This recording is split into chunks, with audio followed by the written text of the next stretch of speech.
Housing that works in certain places will not work in ours, because in those countries there is existing framework that allows government to control what goes on in housing, which is lacking in our own Nigerian setting. And so because of this, I am only saying, let us look at the problem from a Nigerian point of view. Let us solve our problems our own way. Taking, for example, the never-ending battle of government against slum development, most especially in our cities.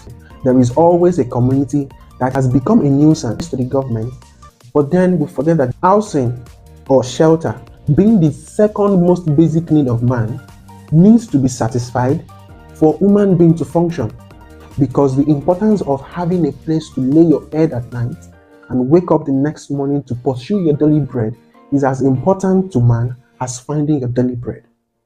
And when there are no means to meet this need, the human nature, it is inherent in human nature to be resourceful, to provide alternatives within his means. And so, coming back to our society, every corner of our city, of our street are filled with slum, because this is a reaction to the high cost of living, outrageous cost of rent that cannot be met by the low level of income. Slum can be adopted as a tool to fight slum.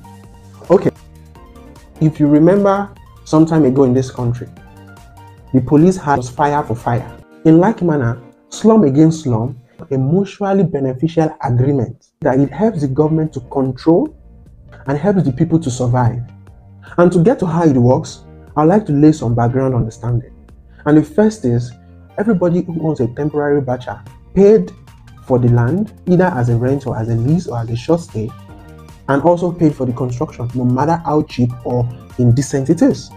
That's number one. Number two is, the government year in, year out, demolishes and expels these people, only for them to resurface again.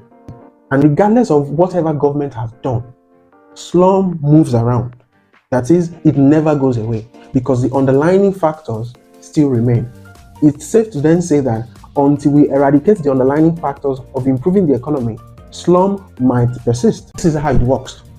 It starts with the government through the LCDA finding and allocating a particular location to accommodate every form of temporary housing, temporary shelter in the same location. And so government informs and allows the owners of these temporary batches to move into that allocated location and outlaw every other form of this temporary dwelling in any other part of the community. So say, for example, location X, Y, and Z used to be slum locations. Then the government moves everybody to location J. Then location X, Y, Z, and every other alphabet becomes outlawed, with the exception of J, which is the zone that has been allocated for this slum development. And this will, number one, be paid for to gain access. So instead of making payments to some area chief or some area landlords, did not guarantee your protection from government expulsion. Why not make this payment into government for an agreed tenure of stay?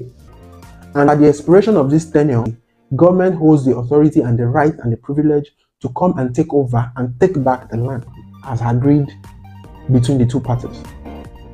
And what this would give the government is, yes, not particularly revenue generation, but yes, something for the stay, which goes into the purse of the government, and the ability to confidently outlaw bacha development in every other part of the state or the city or the community, while offering the people the guarantee of safety that within this time you have guaranteed stay or guaranteed protection or guaranteed security, that your home is not going to be demolished overnight.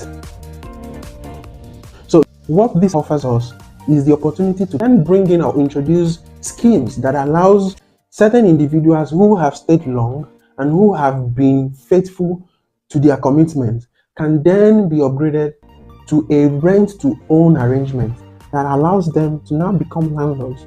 And so slowly and gradually, the slum, in quotes, can then become upgraded into permanent residence, thereby slowly eradicating slum.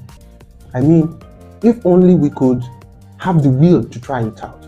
Just maybe, who knows?